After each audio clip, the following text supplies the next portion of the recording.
Hi, welcome to the Unbridictable podcast because sometimes life is unpredictable. I'm Bree, and welcome to my third episode. I know it has been a hot minute since I've uploaded, but I honestly low key think that's a good thing because in the last episode, I was struggling to come up with something to talk about, and now, since more time has passed, and the whole nature of this podcast is that life is unpredictable, and surely enough, within the span of however long it's been since my last upload, a lot has happened.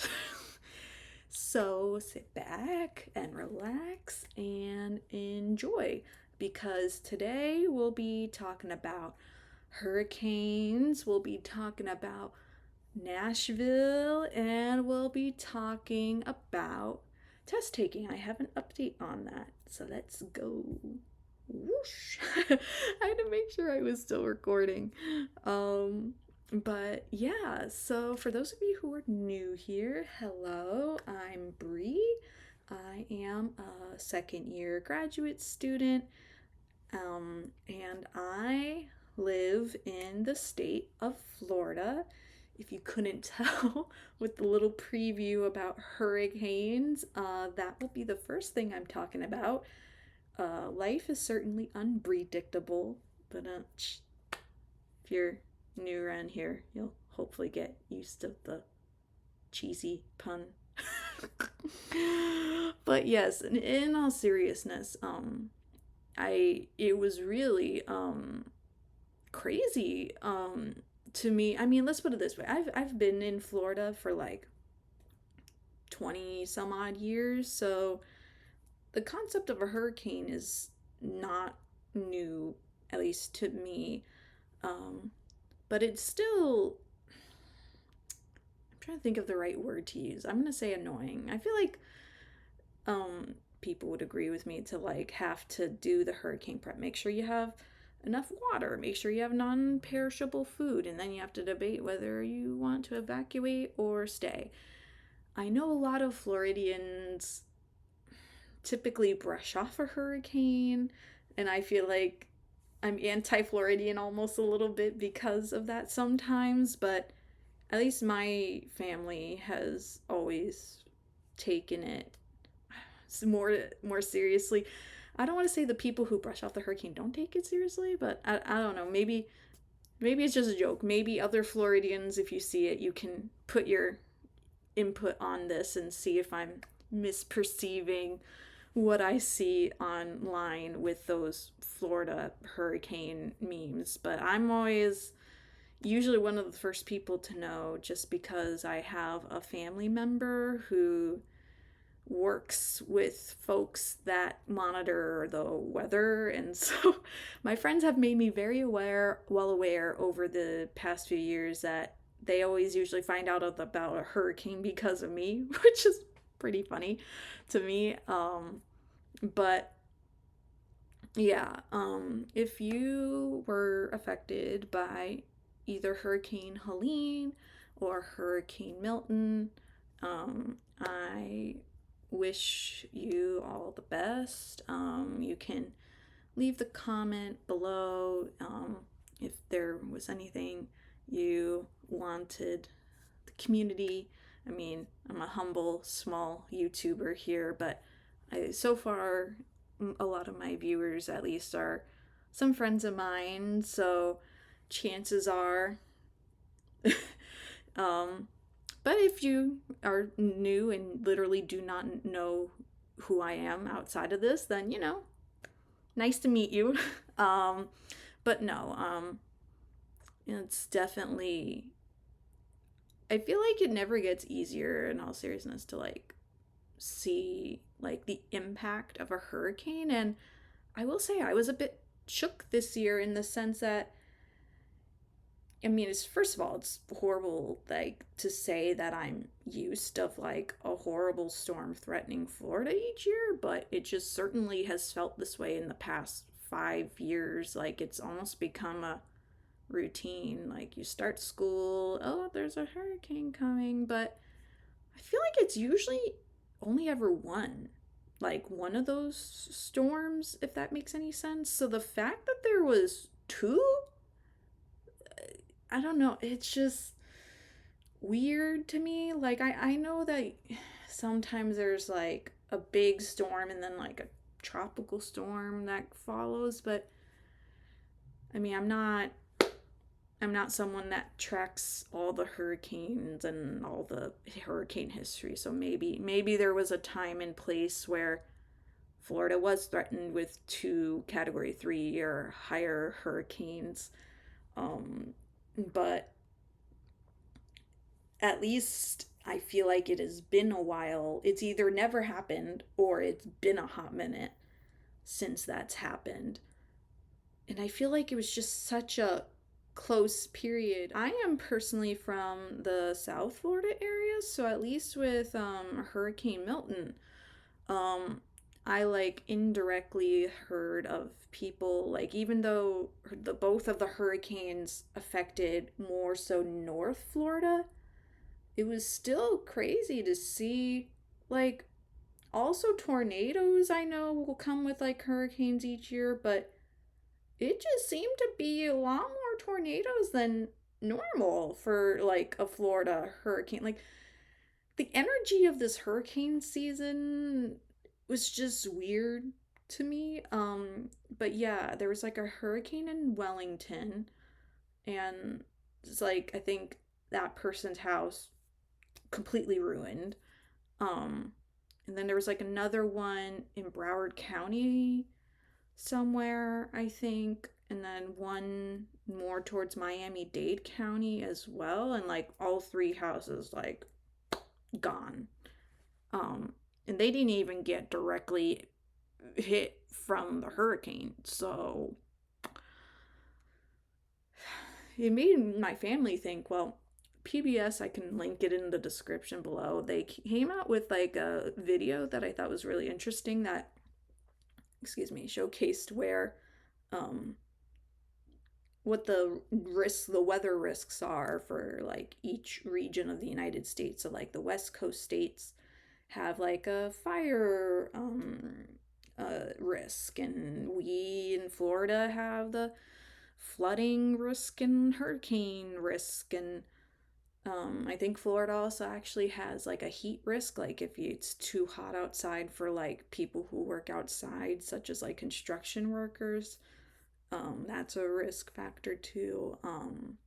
So it was just really interesting to see what influences, like what dangers there are, and so why some people choose to still live in the danger areas anyway, and like what we can do to like help reduce the danger in the danger areas. So it was a really cool video to watch, and an encouraging one to in the sense that it's like you're empowering yourself with knowledge, and considering that next year I'm looking for a place to live.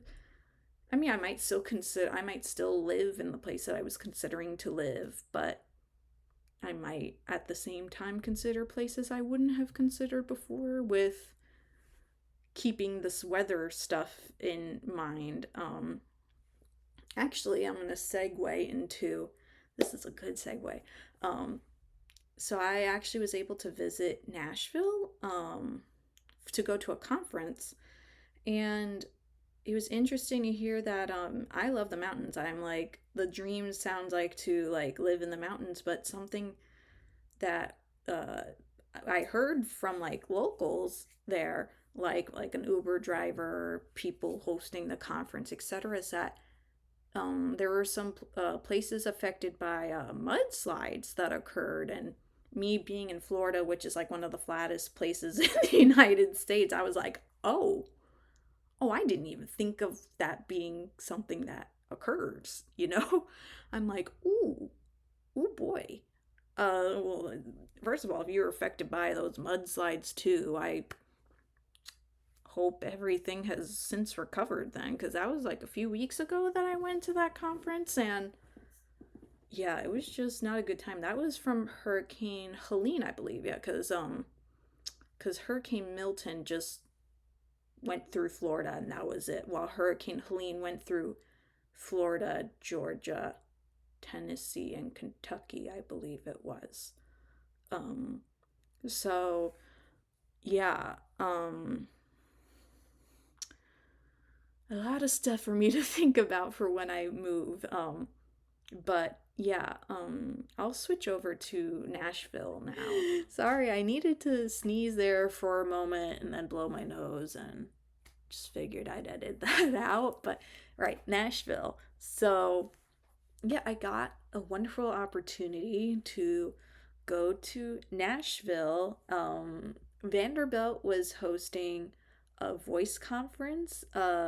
So like the study of voice is one of the scopes, one of the areas, if you remember from episode 2, because I think that's right, I mentioned the 9 different areas in that episode.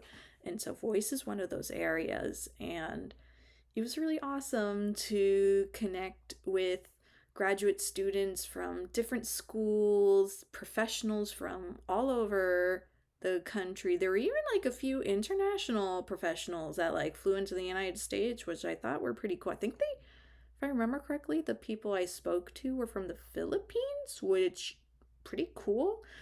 Uh, it was a really unique opportunity because I got to be actually a volunteer for this conference, and so we had training with what's called endoscopy, and it's basically a camera that is stuck through your nose and it looks down at your vocal folds, and your vocal folds are how we speak essentially. And yeah, the other camera goes in your mouth, the other endoscopy. So the flexible goes in your nose and the rigid goes in your mouth, and it just is a camera that goes at the back of your throat, looks at the vocal folds just the same. And they needed volunteers to practice like using this technology, so that's where I came in. I personally think it's important to develop empathy. So I think it was awesome for me to experience what it's like to be scoped with flexible and rigid endoscopy. People have different opinions, but also people have different sensitivity levels, which I thought was also interesting to see. I was, of course, I was scoped, and then I was able to see other people get scoped as well. And I'm personally someone that is like more on the sensitive side. Like I felt things a lot, the camera in my throat a lot more than other people. Some people were literally just like, oh yeah, this is fine. And I'm like, good for you. I needed that they give you numbing to like help you not feel it as much, and I'm like, yes please. Give me that numbing. But once I did get numbed, it was definitely a lot smoother for me, no problemo at all. So if you're ever someone that needs a voice eval, um, they got tools to help you if you're like me and sensitive to that stuff. But yeah, and then I also got to learn how to use that technology as well, which I thought was it was all very beneficial. And they gave lectures about our voice, how it works, and how people damage their voice. That, believe it or not, that's something you can do. And Asheville was really cool. It was my second time going, so it was good to be back and enjoy some country music. That was, well, there was other, yeah, it was, yeah, mainly country music that I listened to with like different restaurants. And I got to go with some friends of mine from graduate school, so that was really awesome and really fun. We got to do some touristy things in the evening time when we weren't doing our lectures or our training at the conference. So I'm so glad that I was able to go, and I'm very grateful to the person that sent us the invite to attend and be a volunteer. And we definitely gave 2 thumbs up, like, please invite future students to this event because it really was educational. So, yeah, that was, how long has it been? Oh my goodness, I've been talking for 19 minutes. Yeah, so that was Nashville. Well, actually, I feel like I could elaborate a lot more. So, something I was able to do because I went separately, I flew while my friends drove. It was just personal preference, but also like I was the last person to sign up. And so it just sort of had to work out that way. It was fine. Anyway, point being, while I was there myself, I was able to go to Broadway on Nashville and I got to see some performers. I hopped a few places, not that many places though. Just because some places I didn't know this, I was carrying a backpack with me because I was waiting to like check into my hotel and such. I mean, technically I could have checked in early, but that was like $25 and I was too stubborn to do that. So so I had my backpack with me and there's some places don't allow your backpack. So if you're ever planning a trip to Nashville and going to that area, I went during the day when it was, I mean, it was definitely still crowded, but it wasn't like as crazy, you know, because I didn't want complete craziness before I had to go to the Vanderbilt conference. So, I just sort of, I went there for the country music vibes. I'm like, I'll go to the tourist area with because I didn't know any better. Then they recommended some more low key places that you could go to instead, and I thought that was really cool. I don't think we managed to make it to those low key places, but I wrote them down for. I'm sure I will be going back to Nashville sometime in the future. So if I come back and I'm gonna manifest that I will, I'll go to those places that they recommended. But that's what I knew of. So I went there and it was cool to enjoy different artists and then when my friends got here, oh that's right. Well, I've already tried this place. I think the place is called Martin's Barbecue, I believe it's called. It was so good. I tried it the first time I went, but like a friend of a friend had only met me like 5 minutes ago at that point and like didn't know that I already tried it, but I was like, no girl, this is fine, this is great, I loved it first time I was here, so I ain't complaining. They got like good barbecue. Like, you would think Florida, being like one of the most southern states in the country, would have classic southern food. We probably do. It's just not that common. Like, you actually have to look for it, because we have like snowbirds that come down, so I feel like you get a bit of that northern influence too. It's like a big melting pot here in Florida versus like Nashville. You can, at least me as a Floridian, I could feel that southern hospitality energy. So that was really good. That was really yummy. So then we did that. And then what did we do? We went to another restaurant. And we did this trivia actually at not the actual Broadway, like the more low key Broadway that I don't know if it's an official name, but I'm calling it low key Broadway. um, it was literally just like my friends and like two other groups of people, and so literally we all just like ended up winning the prize because it was literally just us. I think the third place, which is what our team got, I guess we're not the best trivia people. I think, what was it, $10 off to the restaurant that we went to, and then like it went up and up. I think first place got like $50 coupon or gift certificate or whatever it was. We were never going to come back, so we literally just used the $10 towards the bill. Well, I guess I don't want to say we were never going to come back together, but like it was probably going to expire by the time we would get around to coming back to Nashville again. So it's fine. It worked out. They understood.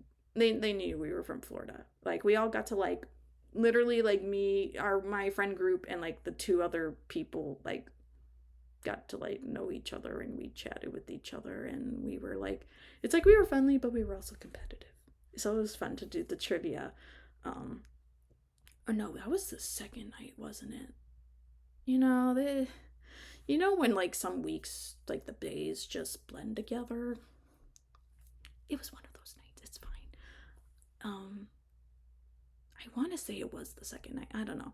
And then one of the other nights, we tried this like ice cream place, and they make like fresh cookies, and like they make like cookie ice cream sandwiches. And I had one of those, and it was really good, and it was really sugary, but it was really tasty and such. And I forget what the name of it was. I could probably look it up.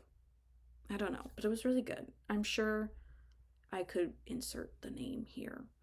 Um, but we did like a cute little photo shoot, my friends and I, with the wall that they have there. Um, so that was fun as well. And then, yeah, we got to go to a restaurant that had some music. It was like definitely more low key, like soft music, which honestly was good for the conference days because it was long days, and I feel like we all just sort of needed to like chill out a little bit. And then we went into the Parthenon, I think is what it's called, um, with the art and the big gold Athena statue. It was really cool. I've been there before, but it was good to like go again. And I actually got to learn like about one of my grad school friends. Like she had like this hidden art side to her that I didn't even know existed until I went to the art museum with her. So that was really cool. Um, to see. I feel like it's always cool. Like it's like you think you know someone. It's been, literally been only. I mean, technically, it's only been a year, so more. There's always more for me to learn about someone. But I was like, hey, I learned something about you. Just figured I'd let you know. It was definitely a wonderful time at Nashville. And I'm so glad I got to go with some friends and meet some new wonderful people as well. So that happened. Um yeah, it was literally the way it worked was Hurricane Helene, Nashville, Hurricane Milton. And then I'm going to the next thing, which was my test, which was literally yesterday for me. I think I talked about it in episode 2, the Praxis. If you're new and you didn't watch that episode, real quick, speech. I'm a speech pathology graduate student, and so in order to become certified as a speech language pathologist, we have to take what's called the Praxis. It's like the speech with pathology equivalent of the bar. It's like you have to take the bar in order to be certified as a lawyer. We have to take the Praxis in order to be certified as a speech language pathologist. That's the best comparison I can give you. um, and I would say between the storms and the conference and this test, those have been the main reasons why I literally have not recorded anything. Because I was focusing on being in the present moment the best I could with um, the conference and preparing for the storm. And the storm allowed me to see some family and friends that I probably wouldn't have been able to see otherwise during that time. I, within like the past 2 weeks or so, like even while like Hurricane Milton was passing, like I was still studying for this test. And so I just knew that if I like recorded this like podcast while studying for this test, I would feel guilty. Guilty that I didn't do everything that I possibly could have to like prepare for the test, but it went well. I got a good estimated score. Technically we still have to wait for the official score, but my estimated score is high enough where I feel pretty confident that I passed. Thank goodness. I'm grateful. So, for those of you all who are in speech pathology world as well, a graduate student or already graduated, about to take the Praxis, about to study to take the Praxis, I first of all say good luck and believe in yourself. That self-fulfilling prophecy, if you remember, I'm pretty sure it's a common thing that we all have to take like a psychology course of sorts.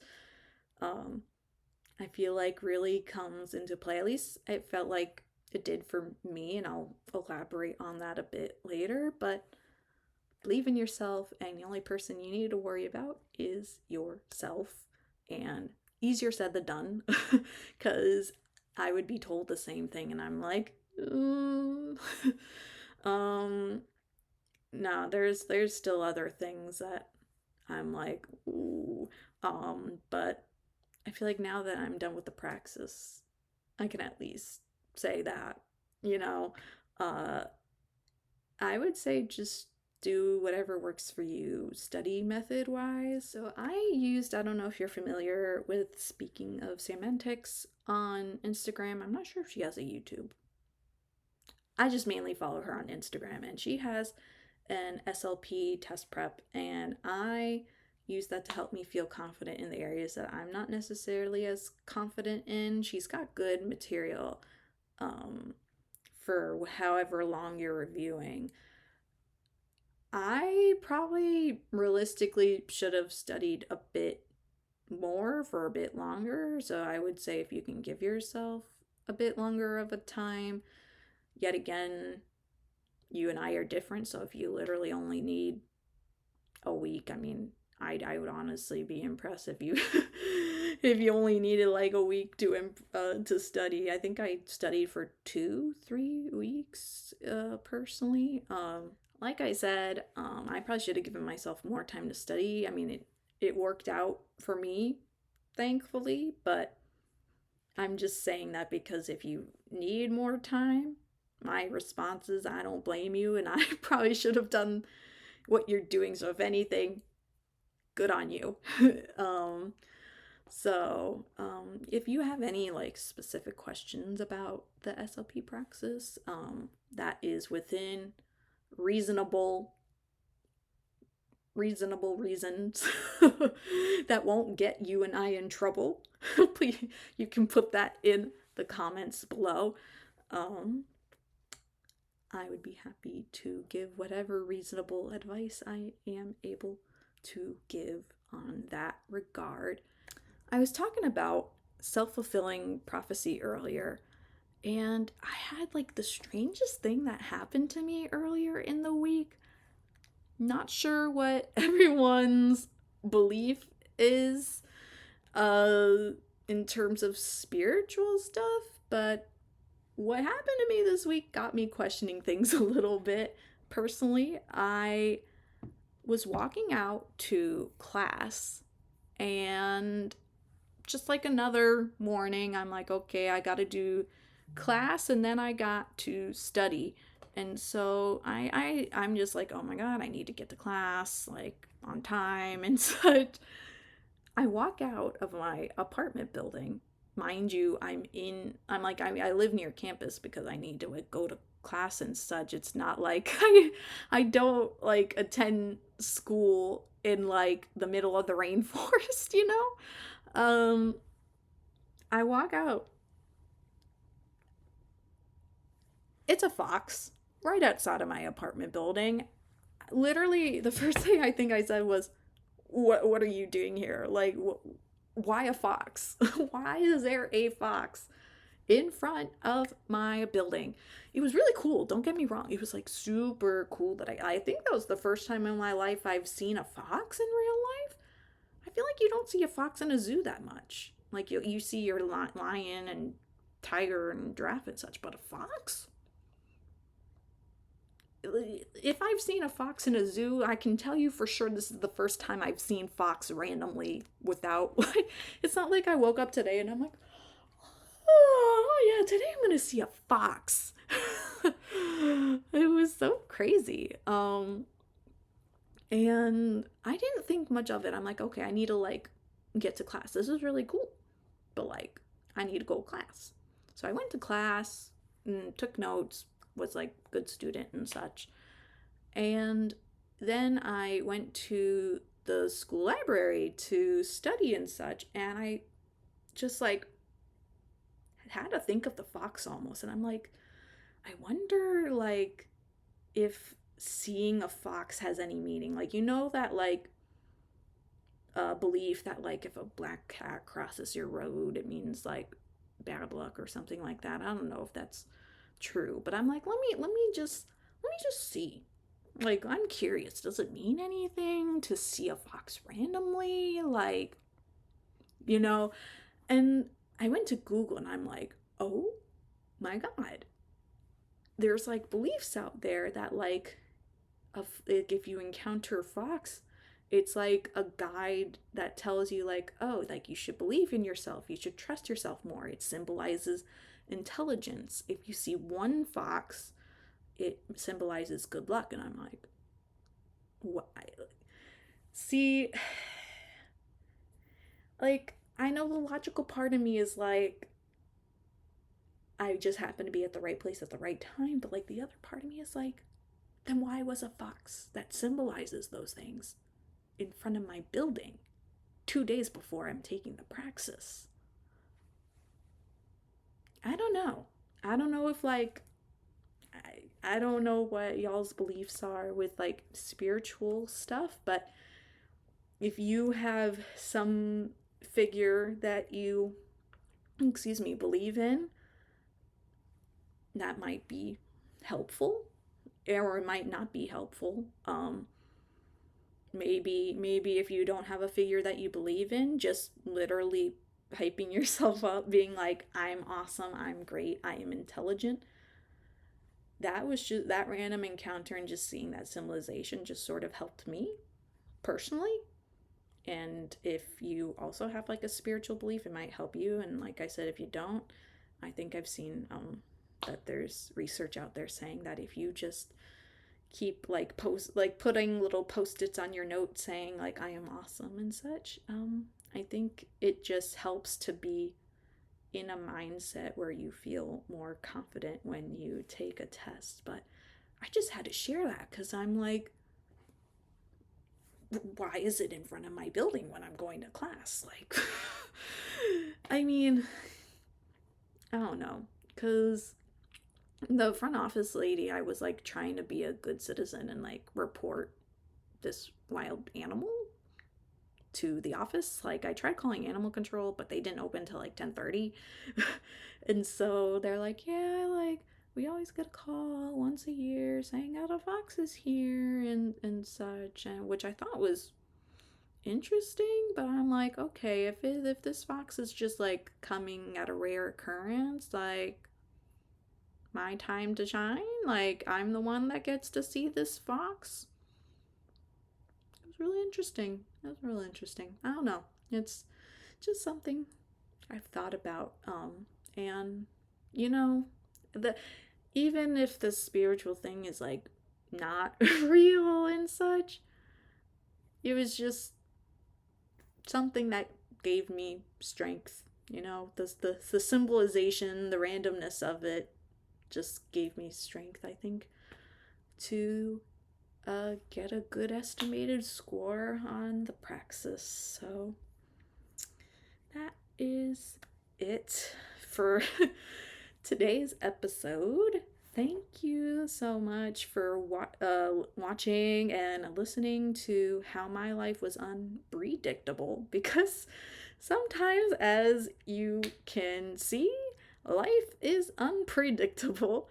And I hope you have a wonderful day or night, whatever time it is. Bye.